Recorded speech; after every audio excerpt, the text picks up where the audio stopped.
Midsommar. Yeah. Supposed to be a horror thriller, is it? Heh. It was more like an overstretched advert for the Swedish tourist industry.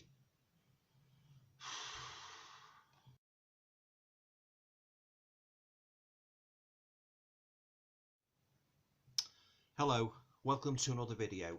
Now, for this video, I'm going to review a Blu-ray that I watched last night, and that Blu-ray is called Midsommar.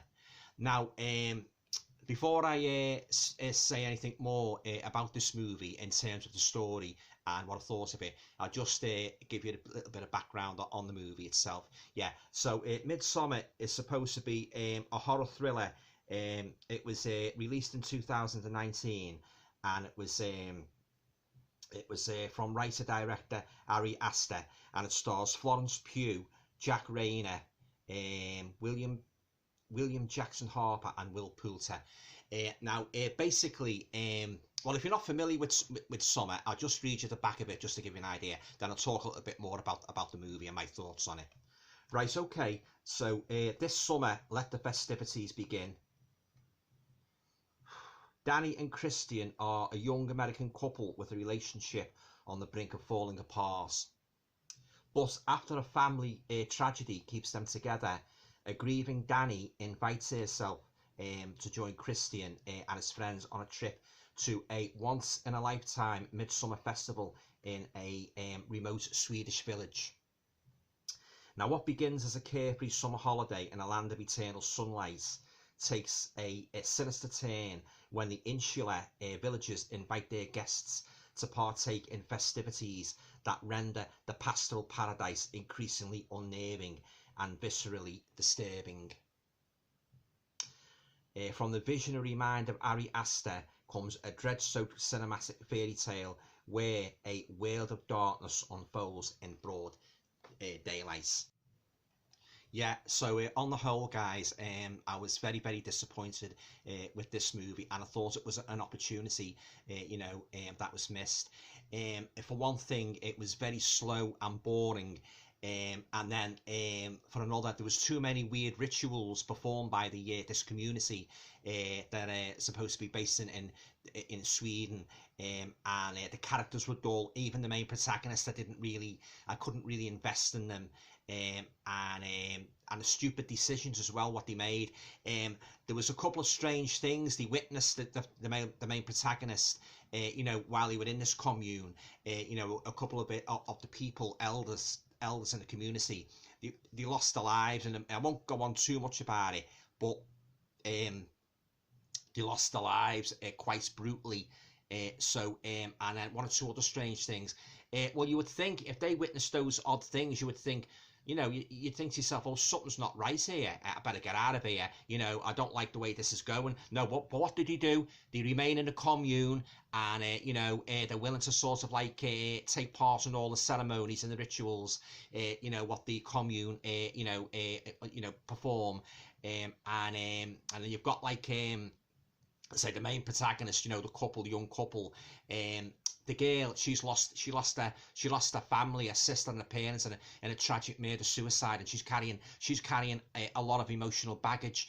Danny, the main female protagonist, Danny, she's carrying a lot of emotional baggage, and her boyfriend, she's got like a sort of like it's kind of a frosty relationship. Yeah, so she's really, after losing her parents and her sister, she's really the only other person she can go to. But well, I suppose you could say solace and comfort, really, but he's not really sort of like he's actually on the brink of ending the relationship. But what he does, he invites her, to go to this sort of like ceremony. It's performed every 90 years. His friend invites him along in that to this remote Swedish village, and she goes along with him and that, and he brings a couple of other friends with him as well. But yeah, it was, the story, for one thing, it had too much, it had too much fat on it, if you will. It was too long. I watched the director's cut. That was even longer. That was nearly 3 hours, and so much could have been done with this. it could have been condensed into a 90-minute movie. You know, they could have cut out all the excess fat of them chanting, you know, and doing stupid dances and going round and round the maypole and that. Yeah, oh, it just dragged on and on and on, guys. It really did. Yeah, I kept thinking to myself, when's something going to happen? You know, yeah, I was very disappointed with it. You know, I expected so much from this movie, yeah, all the chanting, and seemingly endless, infinite gown figures everywhere with flowers in the hair and that, you know, yeah. It's like flower power taken to the extreme, guys, yeah. And they put this girl, like, I don't want to go too much about it, but Danny, the main protagonist, they crown her like a May Queen, and they stick her like a human. They make her like sort of like a human plant pot, really. All these flowers around her and that, yeah. And this is basically a story about community collectivism, and a community steeped in deep superstition and pagan rituals. Some people have drew the analogy that this is similar to The Wicker Man. The Wicker Man was miles better than this rubbish. It really was, yeah. The Wicker Man is, as far as I'm concerned, The Wicker Man is the #1 folk horror, in my opinion, the best folk horror movie ever made. But this was a very poor comparison. I didn't like it at all. Yeah, it's only got hasn't got all that many special features on it. Just got that there, how they made it, and that, and a couple of interviews. Yeah. But yeah, there's Danny there again, the main female protagonist and her boyfriend. Yeah. But you know, I was very disappointed in it. But one thing I will say, the picture quality was absolutely beautiful. It was gorgeous. You know, at the well, it wasn't actually filmed in Sweden. It was filmed in Hungary, believe it or not. Yeah. But they made it out to be the Swedish countryside, had the vast open plains, the grassy plains, and the figures stood out all clad in white and that. And it was a lovely colour. I mean, I was even contemplating keeping it just for the lovely picture alone, but then you've got to sort of like, the story's got to come up. The story's got to come up to the presentation. The story's got to come up to the aesthetics of the actual movie. And in this case, guys, as I say, it fell very short. They could have condensed it down easily to an hour and a half. They could have cut out all the excess. You know, all they were doing, they were drinking, they were eating, they were chanting, they were dancing around and I actually did feel like switching it off, yeah. I kept thinking to myself, when's something going to happen, you know? And it was near the end when things started to sort of like heat up, if you will. You know, they start to get a little bit more darker, more gruesome. Yeah, but I don't want to give away too much of it. I'll let you see it and judge for yourself. But I was very disappointed in Midsommar. This was actually directed by the same guy who made Hereditary, and I wasn't too keen on Hereditary either, if I want to be bluntly honest. You know, all the hype about it. I watched that twice, and on each occasion, I thought, no, I still can't get into it. So yeah, I wasn't too keen on Hereditary. I know a lot of people like it. I didn't like it. And I didn't like this, that's for sure. It was boring, it was slow, it was interminable, the story seemed to be going nowhere. And all they were doing, they were sitting round, they were like these long tables, and they were gorging on food and that. And the commune, they were secretly lacing their drink with their psychedelic drugs. It was just a boring story. It could have been so much better. That's the annoying thing about it. This could have been a great folk horror if he'd have put a little bit more horror into it. Much more horror actually, rather than making it like this sort of like, and half the time all the chanting, all this chanting and that. I actually thought I was in the songs. I actually thought I was watching songs of praise. It had that overly religious aspect to it.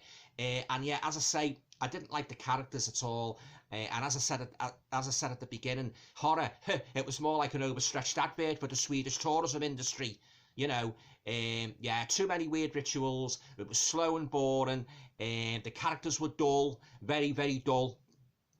And I couldn't invest in any of them at all, and a stupid decision where the couple stayed in the camp, after witnessing the 2 horrible deaths of the elders. They still stayed there. I mean, what would you do if you saw something dodgy going on in a commune in the wilderness? You'd pack up and get out, wouldn't you? No, they stayed. Yeah, in the true tradition of crappy horror tropes, they stayed, and they got what they deserved, in my opinion. Yeah, but yeah, as I say, it was terrible. I mean, I'll give it that though. The colour was lovely, especially in high definition. Absolutely gorgeous movie in terms of aesthetics, but that is the only redeeming factor for me. the aesthetics, the countryside, the vivid, you know, the people in the white and that, you know, yeah. But as far as the story goes, guys, it was very, very poor. It was main problem when it was too drawn out. You know, they could have shortened this movie. You know, they could have cut it right down. It was the same with the I Spit on Your Grave reboot I watched last year. That was that was near 3 hours long. They could have cut that down as well. I don't know why some of these producers, they make these movies and they pad it out with slow, boring, tedious, soporific, inducing scenes that would send anybody to sleep. This was one of them, guys. I didn't like this movie at all, save for the lovely scenery. And it's a shame, as I say, because it could have been, all right, a lot of people drew analogies between this and The Wicker Man. It could have made it like The Wicker Man. You know, The Wicker Man was a fantastic movie, and I can't understand some of these people who don't like it. I don't know what planet they're living on, but The Wicker Man's a fantastic horror movie, which I can watch anytime, again and again, but not this, I'm afraid. This is going right on eBay. It's a shame, because it's a lovely presented film, and it's got a nice slipcover, you know. And yeah, it's just a shame, like, you know, they all are in their ways. And there's the guy, his mate, who led into the commune. Yeah, but yeah, as I say, it was very disappointing, guys. Midsommar. Yeah, I went into it and all with a lot of, you know, I wanted it to be good, you know, I wanted it to be enjoyable. Yeah, but you know, the story was very, very weak. Yeah, hardly anything happened in it, to be honest with you. It all they were doing, as I say, they were chanting and that, and holding all these stupid rituals and that, and then you had the protagonist, the male fella, Christian. He was sort of like, he was arguing with this other guy, you know, this black guy over the thesis. He was doing a thesis, this black guy, and Christian said he's doing one as well, and it's sort of like there was a little bit of frostiness there, because the black guy objected, oh, you're copying, sort of like, you're copying me, are you, doing a thesis and that. So you had that little subplot there. And then you'd had one of them goes missing, and then the girl's asking, well, what's happened to, you know, my boyfriend? And then the tribe members of the community, they say, oh, he went off, and she said, well, it's not like him to do that. And they said, like, well, you know, he wants to meet you at the station, yeah, but as I say, you know, it could have been much better, this movie, Midsommar. And it's a shame, as I say, because it's a gorgeous movie to watch, absolutely gorgeous movie, you know, make no bones about it, yeah, but the storyline, that was its main fault. It was too drawn out, you know, it was you know, it's too drawn out, as I say. And as I say, all that chanting, you know, chanting and that, you know, for one moment, I feared I was going to be hearing that me bloody sleep. You know, there was that much chanting going on, and oh God. You know, it was more like it was a religious movie, I suppose, in a way, but with a dark aspect to it, yeah. But yeah, and as I say, you know, Midsommar, you know, there's a missed opportunity here, guys. It was a real slow burner, it really was, yeah. And you know, I don't know about slow burner. It wants burning. Throw it on the fire. Yeah. Okay, guys. Well, that's my review of Midsommar, directed by Ari Aster. From 2019. Have you seen Midsommar? What did you think of it? I know a lot of people like it. It's a Marmite movie. Some people like it, some people loathe it. And I have to say, I am in the latter category. I absolutely loathed it. Yeah, but having said that, I've got to give it a point or two for the lovely, lovely setting. You know, it's one of the most beautifully presented movies I've ever seen. You know, as I say, the wide open landscape and that, and the commune and that. You know, it was lovely to watch. But that's about all.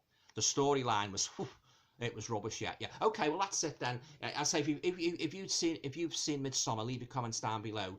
And now we're gonna come now to me rating out of 10.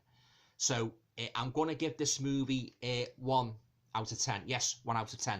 And the only reason I'm giving that is because, as I said, the lovely aesthetics, the lovely scenery, the brilliant cinematography was just a joy to behold. Yeah.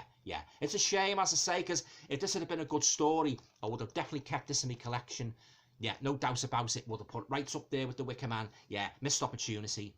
Well, you never know. Maybe somebody one day might do a similar story with lovely scenery and that, and make a more solid story that every horror fan can enjoy. Yeah. Okay, guys. Well, that's it then. So yeah. So 1 out of 10 for Midsommar, purely for the aesthetic presentation. Okay, if you like the video, please feel free to share, subscribe, comment, and all going well, I will talk to you all again soon. Cheers. Oh, And while we're on the subject of folky horror movies, this just came through the post, the OWL service. Now, I'm not going to talk too much about it, but I'm going to do a full review of it. This is based on a novel by Alan Garner. Now, I watched this back in the late 60s as a kid. It used to be on every Sunday tea time, and it's basically, as I say, it's like a weird, it's like a folk tale set in Wales with sort of like creepy aspects to it. It's about this dinner service what this girl finds in the attic of this house where she goes to stay, and the dinner service has got creepy connotations. But that's all I'm going to say for now. I'm going to do a full review of it, the OWL service. Yeah, I always remember it, watching it, you know, when I was a kid and that. So when I saw it online, I thought I'd pick it up. Yeah, I'll say it's just arrived today. Yeah, brand new. So once I've watched it, I think there's about 6 episodes. I'll give it a full review of it. I've also got the novel coming by Alan Garner, the OWL service. So yeah, so just thought I'd tack that on at the end, seeing this has just arrived today. And while we've been on the subject of folk horror, you know, with the discussing Midsommar. Yeah, okay, that's all for now. See you soon.